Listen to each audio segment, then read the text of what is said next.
La verdad es que a mí el tema me impone mucho.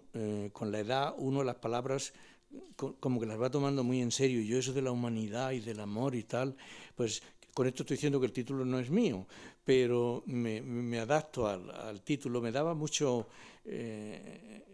corte porque son dos términos teóricamente muy cargados, tanto el de el amor como el de la humanidad. Por suerte yo me libro del amor, porque lo desarrolló Javier Sádava espléndidamente aquí el primer día, y entonces yo me voy a ocupar más del tema de la humanidad, aunque tendré que decir qué tipo de amor se puede aplicar a la humanidad. La óptica desde la que voy a hablar, estoy en la introducción. La óptica desde la que voy a hablar, pues lo que ha dicho Ignacio, la historia de las religiones, la filosofía de la religión, en general se suele adjudicar a las tres religiones monoteístas, al Islam se le suele adjudicar la fe. Es verdad que en el Islam abruma su fe, al judaísmo la esperanza, que se la toman muy en serio, y se la han tomado muy en serio incluso en momentos terribles de su historia. Y recuerdo que después de Auschwitz muchos pensadores judíos decían: está prohibido al pueblo de Israel desesperar. Si desesperamos estaremos otorgando una victoria póstuma a Hitler, y eso nunca lo haremos. El pueblo de Israel ha pasado ya por muchas tragedias y Dios no ha roto nunca su alianza con él. Se adjudica, por tanto, al judaísmo el tema de la esperanza y al cristianismo el tema del amor. Estoy hablando naturalmente de prevalencias. Las tres religiones tienen las tres virtudes: la fe, la esperanza y el amor. Lo que pasa es que, bueno, pues en unas prevalece más la fe, en otras prevalece más la esperanza, en otras prevalece más el amor. Es lo que pasa, por ejemplo, con la división entre religiones místicas, proféticas y sapienciales. En las proféticas predomina la figura del profeta, en las místicas la del místico y en las sapienciales la del sabio. Pero por suerte en las tres religiones, en las tres clasificaciones, tanto místicas como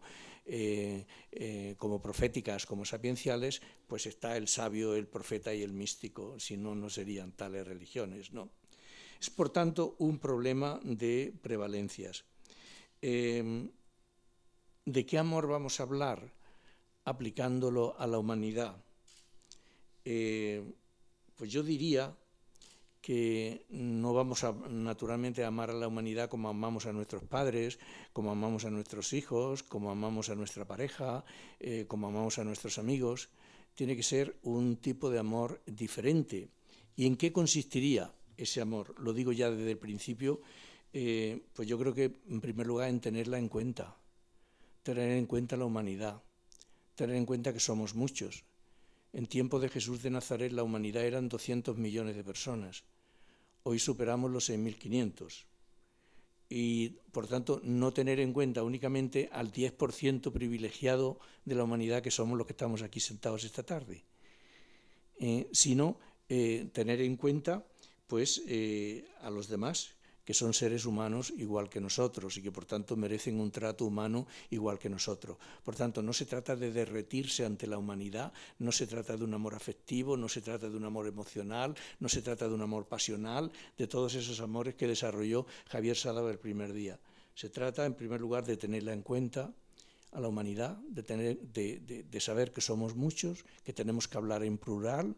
Nos ha costado mucho hablar en plural, nos ha costado mucho asociarnos, nos ha costado mucho tenernos en cuenta a todos, pero creo que es algo fundamental, preocuparse por ellos, la sorge de la que hablaba Heidegger, la preocupación, el cuidado y, a ser posible, aliviar el sufrimiento de la humanidad, o por lo menos ser sensibles a él. Nunca podremos, naturalmente, aliviar todo ese sufrimiento, pero por lo menos ser sensibles a él, compadecerse.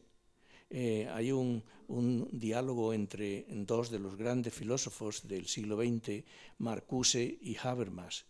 Estaba Marcuse ya muy enfermo. Los dos, durante toda su vida, habían estado dialogando sobre cuál podía ser el fundamento último de la moral. Y en su lecho de muerte, Marcuse le dijo a Habermas: Jürgen, ya sé cuál es el fundamento último de la moral. Y Habermas dice: a ver, ¿cuál es? Dice: el fundamento último de la moral es la compasión. Y yo vi ganar unas elecciones en Alemania con el tema de la compasión. Las ganó Willy Brandt, el Partido Socialdemócrata. Los cristianos-demócratas en ese momento, en esas elecciones, llevaban el lema de la economía. Y Willy Brandt se pasó la campaña electoral diciendo: económicamente estamos bien, pero no nos miramos lo suficientemente al rostro unos a los otros. Nos falta compasión, nos falta el cuidado de los unos con los otros. Entonces, bueno, pues en este sentido es en el que yo digo que hay que amar a la humanidad. Lo perfilaré más a lo largo de la charla.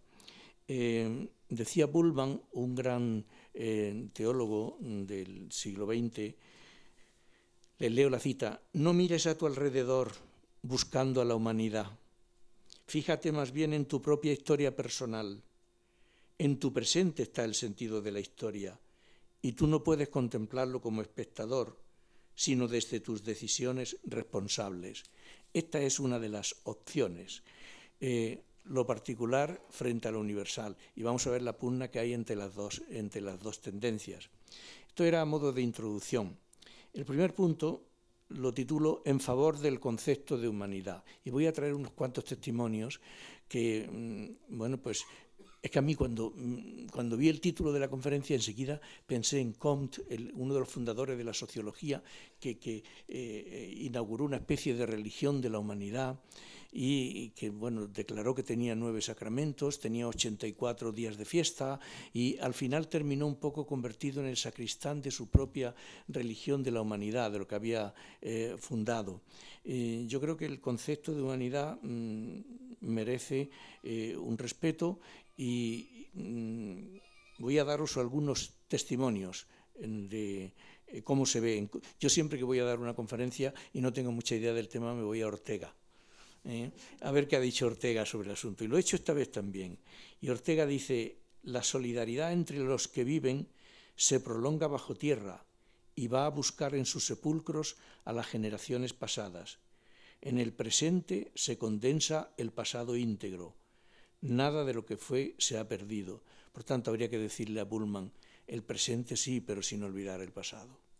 Y continúa Ortega: ved pues en prieta solidaridad al individuo en la familia, a la familia en el pueblo y al pueblo fundiéndose en la humanidad entera. El hombre como tal, continúa, no es el individuo de la especie biológica, sino el individuo de la humanidad. Y la filosofía de la historia, continúa, nos enseña el respeto a la humanidad y, como consecuencia, el respeto a nosotros mismos. Ortega es partidario. Ortega es partidario de hablar de la humanidad, que yo reconozco que es muy abstracto, es un tema muy abstracto, pero quizá yo creo que la filosofía nunca se ahorró el tema de la humanidad. Es verdad que, por ejemplo, Kant decía que el amor universal a él le parecía imposible, a Freud le parecía una contradicción, el amor universal, y Kant decía que era imposible y lo sustituía por el respeto universal. Kant en este caso estaba bastante influido por el concepto romántico del amor, pero yo creo que cuando al comienzo de la crítica de la razón pura, Kant, al hablar de la razón, habla sobre die menschliche Vernunft, la razón humana. Está hablando de la humanidad. Él, por otra parte, la única razón que tenemos, la humana. Y die menschliche, a mí me impresiona mucho, die menschliche Vernunft, la razón humana. Y Voltaire decía que recordaba la frase de Cicerón, caritas humani generis, el amor al género humano, y Voltaire escribió: el amor al género humano, virtud desconocida a los mentirosos, a los pedantes y a los fanáticos que persiguen. Y añadía: todo el que persigue a un hombre porque no es de su opinión es un monstruo. Esto está bastante claro, añade él. Es verdad que esto también es una cuestión cultural, probablemente. Raymond Panikkar solía repetir siempre que en Occidente estábamos muy poseídos de la particularidad. Él pone la metáfora, una metáfora muy antigua, de la gota de agua y el agua. O sea, en Occidente lo que nos interesa es la gota de agua, lo que diría Unamuno, mi yo. que me arrebatan mi yo. Y decía él que en cambio, en la India, en Oriente, pues que lo que interesaba era el agua, lo universal. Y por eso añadía a Panikkar, y lo decía Vicente Ferrer, esto lo repetía mucho Vicente Ferrer, en Europa se vive bien, muy bien, pero se muere mal, muy mal.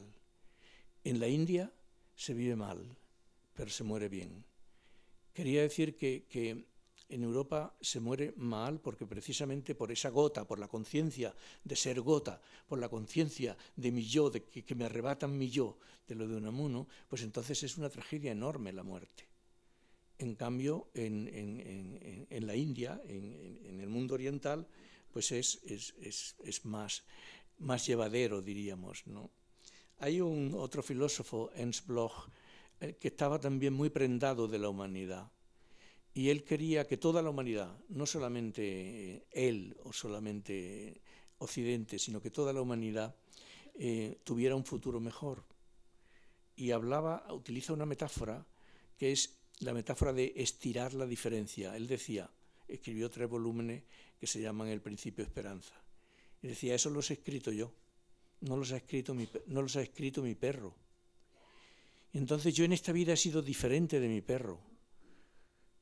Y entonces quiero estirar esa diferencia y no acabar como mi perro. No quiero acabar como el ganado. Me rebelo a acabar como el ganado. Y él pronosticaba para la humanidad, pues él era marxista, no creía en la resurrección ni nada de esto, pero la filosofía lo que ha hecho siempre es postular, desear, pedir. Y él postulaba, por postular que no quede. Después ya veremos lo que es posible y lo que no es posible. A mí me gusta mucho también, en este elogio de la humanidad, me gusta mucho el himno a la alegría.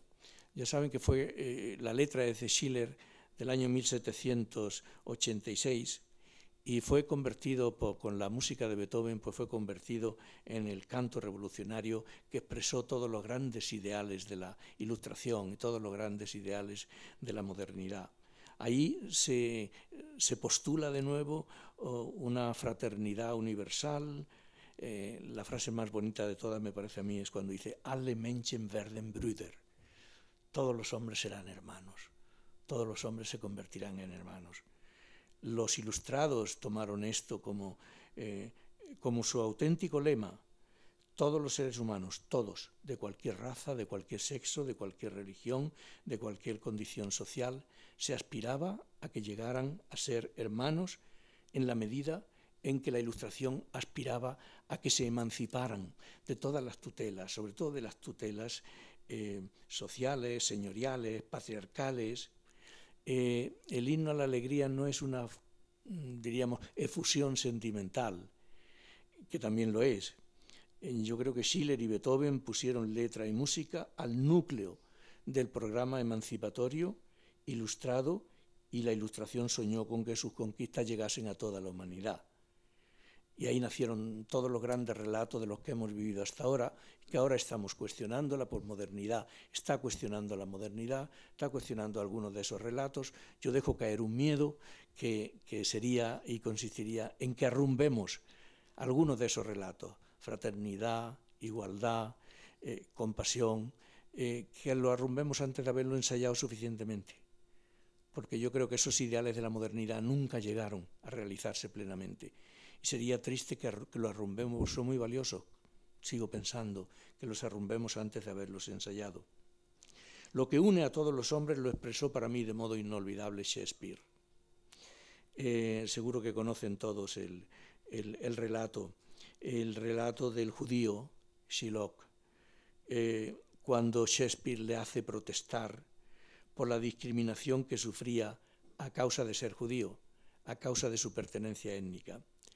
Y aquí lo que dice el judío: soy un judío. ¿Es que un judío no tiene ojos? ¿Es que un judío no tiene manos, órganos, proporciones, sentidos, afectos, pasiones? ¿Es que un judío no está nutrido de los mismos alimentos, herido por las mismas armas, sujeto a las mismas enfermedades, curado de los mismos medios, calentado y enfriado por el mismo verano y por el mismo invierno que un cristiano? Si nos pincháis, ¿no sangramos? Si nos hacéis cosquillas, ¿no nos reímos? Si nos envenenáis, ¿no nos morimos? Y si nos ultrajáis, ¿no nos vengaremos? Si nos parecemos en todo lo demás, nos parecemos también en eso. Todos somos humanos. Es un relato impresionante. Yo creo que se puede hablar de humanidad. Aquí Shakespeare lo hace. Todo esto que le pasa a un cristiano, le pasa a un judío y le pasa a todo ser humano que nos podamos encontrar en la vida. Hay una anécdota de Víctor Hugo que refleja cómo la humanidad, el concepto de humanidad, que da miedo y que uno lo ve a primera vista como muy abstracto, como este concepto de humanidad, pues realmente es tal vez lo que más nos dignifica, o por lo menos lo que más nos distingue.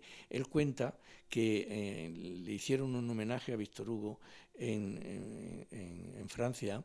Yo lo leí por primera vez, el relato en Ortega y Gasset, y Víctor Hugo, pues iban entrando los embajadores de los distintos países que le rendían homenaje, ve entrar al embajador de Alemania, oh, Goethe, ve entrar al embajador de España, oh, Cervantes, ve entrar al embajador de Inglaterra, oh, Shakespeare, ve entrar al embajador de Italia, oh, Dante.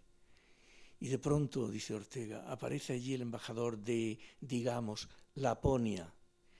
Y el pobre Víctor Hugo, pues ni había oído nunca que existía Laponia. Y dice, Laponia, oh, la humanidad, que es efectivamente aquello que se puede afirmar, aquello que se puede decir de todos. Y es que la humanidad es, pienso, nuestro común denominador, el único título que nos pertenece por igual a todos. Decía Bertrand Russell, recuerda tu humanidad y olvida todo lo demás. Eso sí, hay una pequeña dificultad, y es que todos participamos de la misma humanidad, pero no todos participamos de la misma cultura, no todos tenemos el mismo acceso a la medicina, no todos tenemos la misma protección jurídica, no todos tenemos las mismas proteínas, no todos tenemos el mismo confort en la vivienda. Y por eso, si puedo, al final diré algo que me parece que es típico de la sensibilidad ante la humanidad, que sería un poco el repartir un poco los que más tenemos. Yo creo que el mayor problema filosófico, aquí veo algunos filósofos, compañeros míos, que a lo mejor no están de acuerdo, pero el mayor problema filosófico que yo conozco es el hambre. Siempre lo ha sido para mí. Lo era también para Ernst Bloch, que decía que el estómago es la primera lámpara que reclama su aceite. Y cuando esa lámpara no está encendida, pues entonces pueden sobrar muchas cosas. En este sentido yo querría hacer una distinción que solo hacen los alemanes en el mundo germánico, creo, y que creo que no se hace en otros países, que es la distinción entre cultura y civilización. Culturas, hay que hablar siempre de culturas en plural y de civilización en singular. Cultura, les doy la definición de un antropólogo, dice, es el conjunto de logros, usos, saberes y formas de vida que comparte determinada colectividad humana y que la distingue de los demás. Se fomenta en las culturas, se fomenta el sentimiento de pertenencia a ese grupo y la diferenciación con respecto a los extraños. Las culturas pueden ser completas. Dentro de la cultura en la que uno vive, pues son completas y satisfacen todas las necesidades de sus miembros, necesidades materiales, necesidades espirituales, etc. Pero nunca pueden ser universales, porque necesariamente dejan fuera de su ámbito a todos los que no comparten esa cultura. La lengua, por ejemplo, es un elemento cultural, pero las lenguas nos separan a unos de otros. Lo que no nos separa es el lenguaje. El lenguaje sí es civilizatorio, el lenguaje es un elemento de civilización. Las lenguas, en cambio, son una cuestión cultural. Cada país, cada cultura tiene las suyas. Los seres humanos nos parecemos, creo, más de lo que nuestras culturas dejan suponer, o muchas veces dejan suponer. incluso nos parecemos mucho más contra nuestras propias culturas. Si nos fijamos, las reacciones interpersonales del amor, de la compasión, de la vanidad, el miedo a la muerte, la curiosidad, la envidia, todo eso nos une. Todo eso son fenómenos que muestran que somos iguales. En este sentido, para mí no tenía razón Richard Rorty, un filósofo actual, cuando dice que nadie puede identificarse con la humanidad. Entonces, ¿con quién nos identificamos? Yo reconozco que es una identificación abstracta, pero estoy intentando un poco hacerla un poquito más concreta, ¿no? De la abstracción que a primera vista reviste. Yo creo que existe lo humano transcultural, que existe lo humano civilizatorio, tal como acabo de decirlo. Lo humano es el mínimo común denominador que nos emparenta a todos. La naturaleza nos es común a todos. La humanidad es, por tanto, lo que dice Fernando Savater, que la humanidad es lo que se da por supuesto a todos los seres humanos, como a los soldados se les supone el valor. La humanidad en este sentido es un atributo universal. Y yo creo que ha habido gente dentro de las, dije que me iba a fijar un poco en las religiones, ha habido gente dentro de las grandes religiones a los cuales yo creo que les debemos estar eternamente agradecidos porque dieron formulaciones a este tema, formulaciones envidiables. Yo creo que es muy insuperable San Pablo cuando dice: ¿quién sufre que yo no sufra con él? ¿Y quién se alegra que yo no me alegre con él? Esto es una formulación antropológica, a mi manera de ver, de una calidad bastante insuperable, de una solidaridad inmensa. La verdad es una frase que siempre me ha impresionado mucho y es lo que yo querría transmitir, que amar a la humanidad significa poder decir con San Pablo: ¿quién sufre que yo no sufra con él? ¿Y quién se alegra que yo no me alegre con él? Quien pueda decir esto ama a la humanidad, aunque la humanidad sea algo muy abstracto. Y bueno, pues Jesús de Nazaret, el amor al prójimo. Decía Ernst Bloch, este filósofo marxista que dirigió una tesis sobre el mandamiento del amor al prójimo. El Evangelio dice: ama a tu prójimo como a ti mismo. Y el resultado al que llegó el autor de la autora, era una mujer, la autora de la tesis fue este: ama a tu prójimo, él es tú mismo. No él es como tú mismo, sino él es tú mismo. Y yo después tuve la curiosidad de ir a algunos exégetas que son los que entienden de estas cosillas y le daban la razón. Probablemente originariamente significa ama a tu prójimo, él es tú mismo. Hay una simbiosis entre todos los humanos, nos unen muchas cosas, ¿no? Y yo creo que todos los grandes fundadores de religiones fueron muy sensibles a esto. Ahí está la regla de oro. Haz a los demás lo que quieres que te hagan a ti, o formulado negativamente: no hagas nunca a los demás lo que no quieres que te hagan a ti. Ahí está el todo ser humano merece un respeto humano. Ahí está el no matar, no robar, no mentir, no cometer abusos sexuales. Esto todas las religiones, está en todas las religiones. Bertrand Russell decía que había viajado mucho y que en ningún lugar donde había estado le habían preguntado por su religión. Decía: pero en ningún lugar me han dejado matar, ni me han dejado mentir. Él quería decir que la ética es más importante que la religión y que sin religión se puede vivir y sin ética no, lo cual es verdad.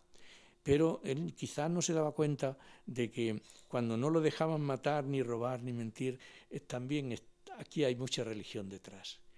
Pero esto sería otro tema, la proximidad entre ética y religión, que son bastante, creo, han sido por lo menos históricamente bastante inseparables entre sí. Por eso decía Aranguren que él no podía entender la solidaridad sin la fraternidad cristiana, sin apelar a la fraternidad cristiana, porque le parecía que la solidaridad era la auténtica heredera de la fraternidad cristiana. Yo creo que hay un influjo claro en esto, ¿no? Bueno, esto era lo que quería decir en el primer punto. El segundo punto lo he titulado Tensión entre lo universal y lo particular.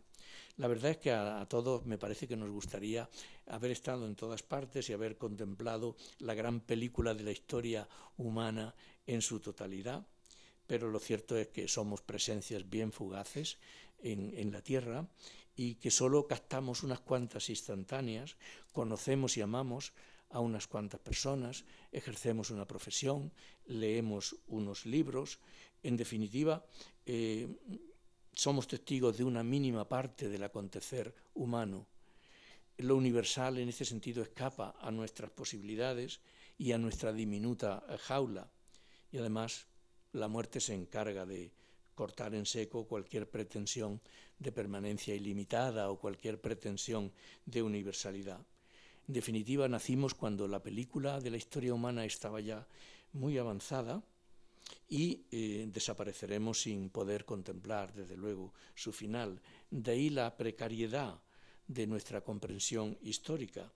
El ser humano intenta evadirse de esta asfixia de lo particular, de no poder estar en lo universal. ¿Y cómo lo hace? Lo hacemos pues por medio del pensamiento, lo hacemos intentando trascender.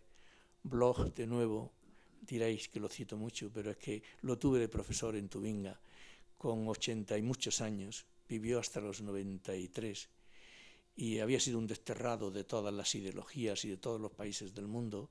Había sido un tránsfuga permanente de la Primera Guerra Mundial, de la Segunda Guerra Mundial. Y yo recuerdo su discurso de ingreso en Tubinga.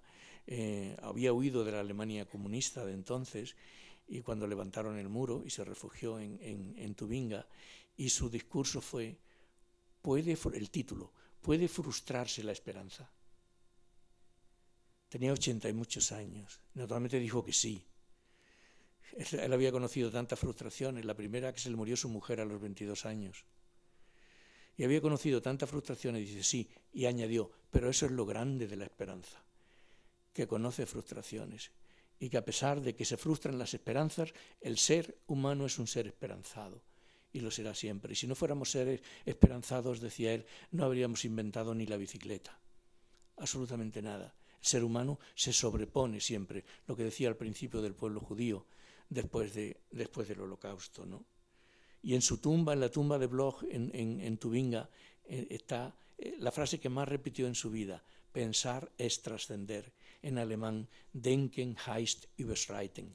Pensar es trascender, que es lo que él hizo durante toda su vida. Los humanos, por tanto, nos esforzamos por romper los límites de nuestra insignificancia y aspiramos a crear obras clásicas, es decir, universales, que valgan de nuevo para toda la humanidad. Pretendemos dotar de universalidad a las creaciones particulares que hacemos cada uno. ¿Lo logramos? ¿Es, por ejemplo, el Quijote una obra universal? ¿O habrá habido muchas culturas que nosotros no conocemos, que a lo mejor no hubieran entendido nada de la enorme tensión dramática que hay en el Quijote? ¿Poseen los fundadores de las grandes religiones alcance universal? No creo que podamos saberlo nunca. Religiones universales no hay ninguna. Lo universal de las religiones, en todo caso, es el Dios que anuncian. Pero sus símbolos, sus dogmas, sus ritos, su moral, eso es bien particular y bien ceñido a unas culturas, y otras no entenderían lo que esas religiones anuncian. Sin embargo, yo creo que en determinadas obras de arte, por ejemplo, en determinadas religiones, en determinados sistemas de pensamiento, se esconde una tensa presencia, por eso he titulado este apartado Tensión entre universalidad y particularidad, una tensa presencia entre lo universal y lo particular. Yo hablaría de universalidad restringida, si no es una contradicción. Y si es una contradicción, pues me la disculpáis. Yo creo que existen experiencias particulares tan intensas, tan apasionadas, que pueden alcanzar el rango de universalidad restringida. Podría ser, creo, el caso de ciertos textos de las tradiciones religiosas de la humanidad. Podrían ser, bueno, es que si uno lee, por ejemplo, las bienaventuranzas o las parábolas de Jesús, que realmente alcanzan unos niveles que yo creo que por lo menos se le puede aplicar lo de universalidad restringida. Yo creo que, por ejemplo, también los hombres del tiempo eje, que llamaba Karl Jaspers, los hombres del tiempo eje, Isaías, Jeremías, Platón, Aristóteles, Buda, Confucio, Sócrates, esta gente, yo creo que, bueno, pues ha alcanzado una universalidad que yo, si no me atrevo a llamarla del todo universal, hablaría de universalidad restringida. Cuando Jasper, que escribió un libro sobre los hombres decisivos de la humanidad, habla de Buda, de Confucio, de Sócrates y de Jesús, solo de esos los considera decisivos. Mahoma dice, a este no lo considero porque no fue original. Se basó en el judaísmo y se basó en el cristianismo. No fue original. La verdad es que, una persona a la que siguen 1.200 millones de personas, a lo mejor también hay que concederle un cierto rango de universalidad. Es verdad que Mahoma no lo pretendió, que él ni siquiera pretendió fundar una religión, que él lo que pretendía era reformar a las religiones del libro, reconducir al judaísmo y al cristianismo al monoteísmo, porque en la Arabia de Mahoma en realidad solo eran monoteístas algunos poetas. Y entonces él lo que quiere es eso, o sea que él no se hubiera ofendido con Jasper porque no lo sitúe entre los hombres decisivos de la humanidad, pero yo creo que probablemente lo ha sido. Y yo creo que también alcanzan un rango universal, esos hombres excepcionales que según Bersón encarnan la moral abierta. Son, dice él, hombres de espíritu dilatado que crean nuevas constelaciones de sentido. Son, sobre todo para él, los místicos, y menciona a San Juan de la Cruz y a Santa Teresa. Dice que los místicos fueron individualidades que franquearon los límites de la especie. No solamente fueron universales, sino que franquearon los límites de la especie. Dice que los místicos, es una definición que a mí me gusta mucho, dice son una especie de superhombres, pero sin orgullo, que es muy bonito. La tensión, por tanto, entre universalidad y particularismo se extiende, creo, a todos los ámbitos de la vida. Le voy a nombrar unos cuantos en los que esta tensión fue escándalo, por así decir. Un filósofo teólogo, David Friedrich Strauss, escribió un libro sobre la vida de Jesús en 1835 y afirma, no es propio de la idea volcar su plenitud en un solo individuo. Aquí se sienta en el banquillo la particularidad. Después sentaremos en el banquillo de los acusados a la universalidad. Ahora sentamos a la particularidad. Dice él, no es propio de la idea volcarse en un individuo, sino en el desarrollo de la humanidad, en el desarrollo de la especie.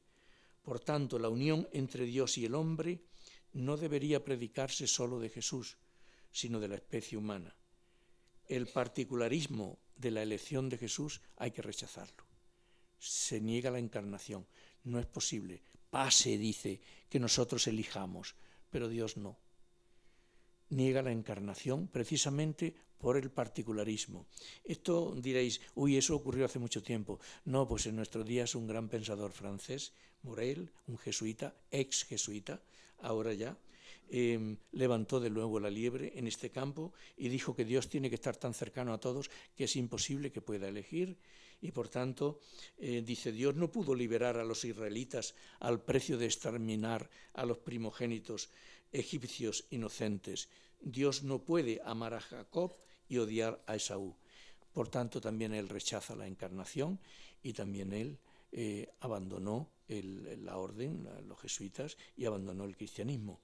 Se niega a aceptar la divinización de un ser particular. Nada particular debe ser absolutizado. Hay otros muchos casos, hay uno, lo digo muy brevemente porque veo que el reloj corre, Troels, que fue un gran filósofo y un gran teólogo. Y él decía que, refiriéndose a Jesús, dice, lo histórico y lo relativo, decir histórico y decir relativo es igual. Como Jesús fue un ser histórico, luego Jesús también fue un ser relativo. Y el cristianismo es una religión relativa, el cristianismo no es una religión universal, el cristianismo es la religión del europeísmo. Y punto. También, en el otro sentido, también la universalidad ha sido sentada en el banquillo de los acusados, pero en la universalidad que predica el cristianismo. Un filósofo hindú y estadista, Radhakrishnan, dice irónicamente que los cristianos son para él personas muy comunes que incomprensiblemente tienen pretensiones nada comunes. Y se refiere a la pretensión de universalidad que tiene el cristianismo. Yo contra la pretensión de universalidad no tengo absolutamente nada. En la parrilla de salida pueden estar todos y decir, yo quiero ser universal. Otra cosa es que después lo logres. Bloch distinguía mucho entre das Erlante y das Verlante, entre lo deseado, das Verlante, y lo Erlante, lo realmente conseguido después. Y yo en la parrilla de salida, pues que estén todos los que quieren ser universales. Pero Radhakrishnan dice, precisamente esa pretensión universal de constituir un final absoluto que vemos en la Iglesia, en la Escritura, en Jesucristo o en cualquier otro lugar, es lo que nos deja perplejos y nos parece una afrenta a todos cuantos tenemos un sentimiento de nuestras limitaciones. Y Gandhi decía, la idea de que Jesús era el único Hijo de Dios y que sólo los que creyeran en Él poseerían la vida eterna, era mucho más de lo que yo podía aceptar, dice él. Por tanto, siempre se ha dado esta tensión entre lo universal y lo particular y siempre pues, se han sentado a las dos en el banquillo de los acusados, ¿no? Yo creo que la pretensión de universalidad ahí está, pero después pues, viene la particularidad. En tercer y último lugar, yo lo he titulado Jesús contra Sócrates. ¿Qué quiero decir de esto? Se ha destacado muchas veces que Jesús se llevaba muy mal con la universalidad. Y se pueden aducir textos. Se dice que su mirada fue muy restringida, que solo le preocupó el pueblo de Israel. Una y otra vez se esgrime una respuesta muy desconcertante que dio Jesús a la mujer sirofenicia que imploraba su ayuda. Le dice Jesús, espera que primero se sacien los hijos, pues no está bien tomar el pan de los hijos y echárselo a los perritos. Jesús se argumenta, no alcanza aquí el universalismo de los profetas del Antiguo Testamento. Los profetas del Antiguo Testamento fueron en esto más universales que Jesús. Bueno, lo primero que yo querría señalar que lo de perritos no es una ofensa, en que Jesús no habla ahí, no ofende, sino que era la forma judía de designar a los paganos en contraposición a los judíos que eran los hijos. Pero era un lenguaje admitido y de ninguna forma era una ofensa para nadie. Yo creo que es cierto que existen muchos dichos de Jesús que tienen sabor restrictivo. Por ejemplo, no he sido enviado más que a las ovejas perdidas de la casa de Israel. Los comentaristas de esta frase dicen, el prójimo de Jesús no era el hombre, sino el judío. Por tanto, Jesús no se ocupó de la humanidad, sino de su pueblo. Pero también encontramos, creo, nos encontramos con textos que reflejan apertura a los no judíos. Y voy a citar dos. En general se suele conceder que Jesús en temas de universalidad no partió de la universalidad, pero fue progresando y se fue acercando a ella, dentro de lo que en aquella época uno se podía acercar a la universalidad. He dicho al principio que había 200 millones de habitantes y desde luego no había aviones, que yo sepa, ni había medios de comunicación donde uno pudiera conocer a otros, ¿no? Jesús, por tanto, no partió de la universalidad, pero tal vez llegó a la universalidad restringida, diría yo. Yo creo que así lo refleja la parábola del buen samaritano. Es una de las mejores cosas que se han escrito. Y su gran protagonista no es un judío. Al contrario, un no judío penetró para siempre en la historia de la humanidad de una forma imborrable, como testigo y protagonista del auténtico amor al prójimo. Y esta narración es de Jesús, Esta narración nunca la hubiera inventado un judío, por supuesto que no, porque iba en contra de la mentalidad judía, el poner a un no judío pues, como símbolo de lo más sagrado, ¿no? El marco judío queda en esta parábola muy ampliamente superado. Y a la hora de buscar, este es el segundo texto que aduzco, a la hora de buscar textos que avalen la universalidad de Jesús, siempre habrá que recordar la impresionante parábola del juicio universal. ¿Lo recordáis? Pues estuve hambriento, me disteis de comer, estuve en la cárcel, me visitasteis.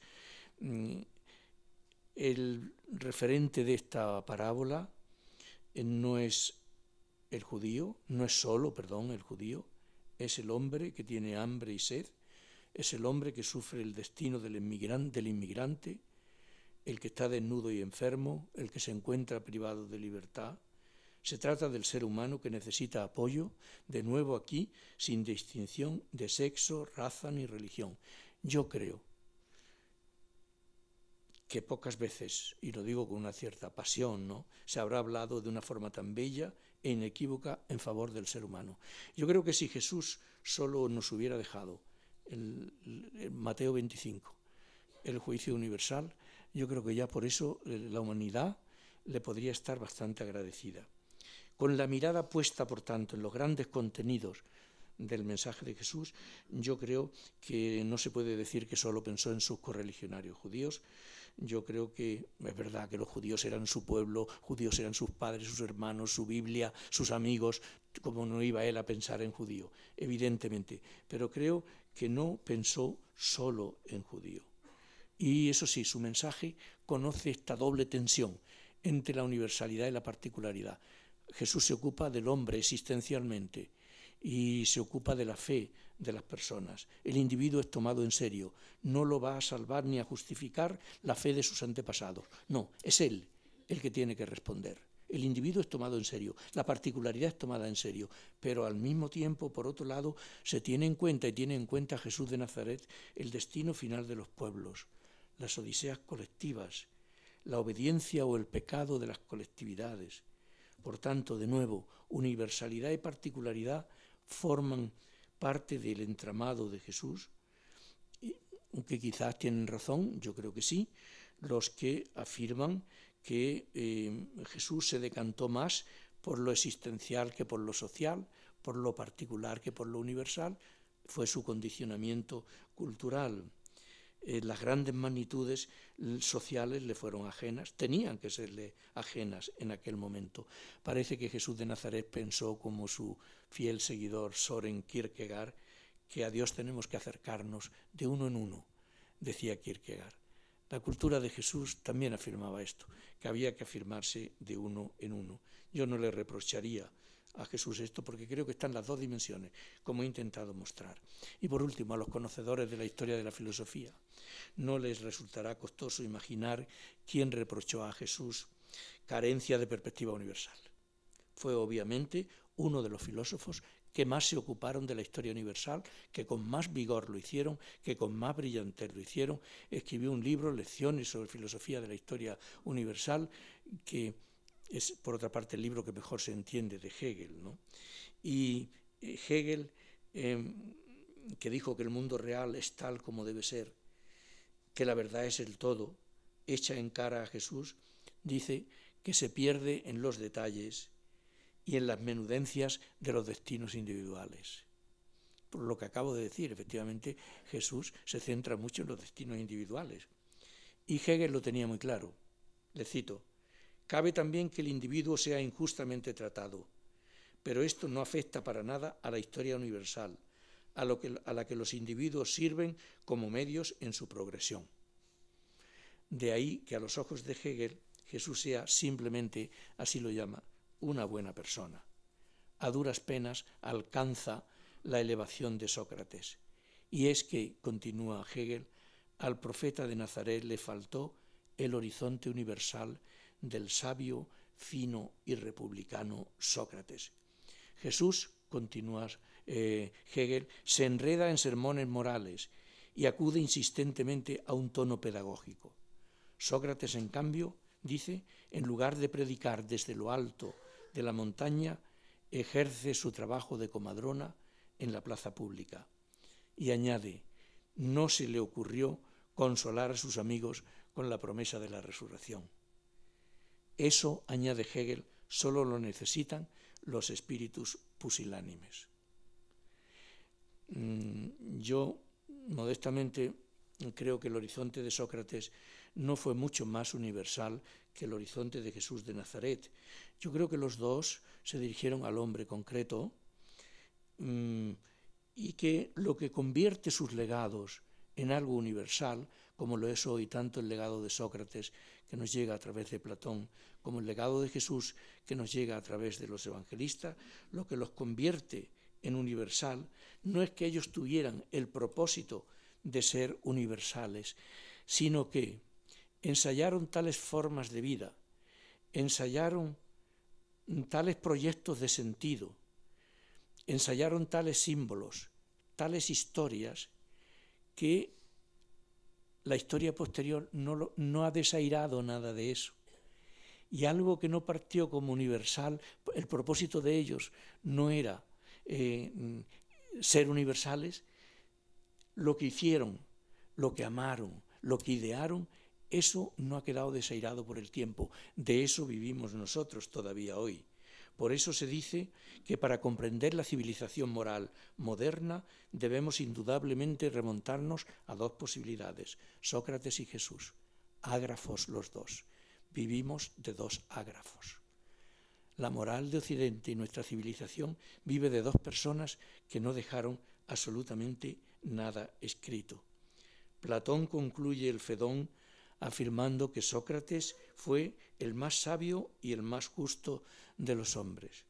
La sabiduría y la justicia son indudablemente pilares fundamentales del edificio socrático, y yo creo que también del de Jesús de Nazaret. Tal vez esto explique que San Agustín considerara a Sócrates un precursor y un mártir precristiano. Aquel filósofo inquisitivo y callejero que fue Sócrates llegó a convertirse en una especie de modelo del ánima natural intercristiana. Si alguien preguntaba por lo cristiano, se le remitía a Sócrates. Erasmo fue el que más valoró la figura de Sócrates. Lo incluye entre los santos, en el calendario de los santos. Y para escándalo de Lutero, lo escandalizó muchísimo, Erasmo llegó a rezar Sante Sócrate, ora pro nobis.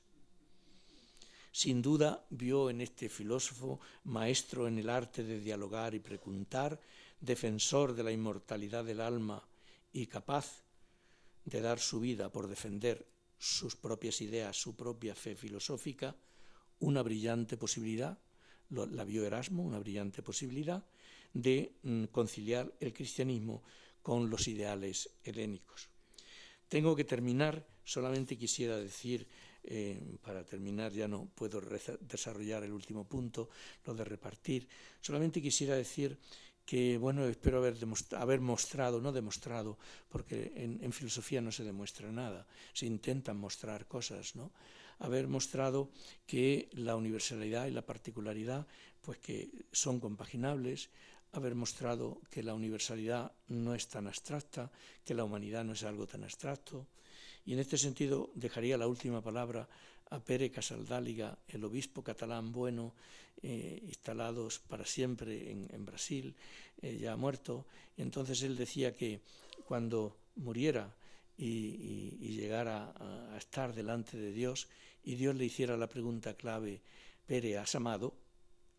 Entonces él le responderá, como decía, dice, abriré mi corazón lleno de nombres. Y yo lo único que diría es que al abrir ese corazón lleno de nombres, yo esperaría que a partir de esta tarde el nombre humanidad, pues que no lo olvidemos ninguno de nosotros. Muchas gracias.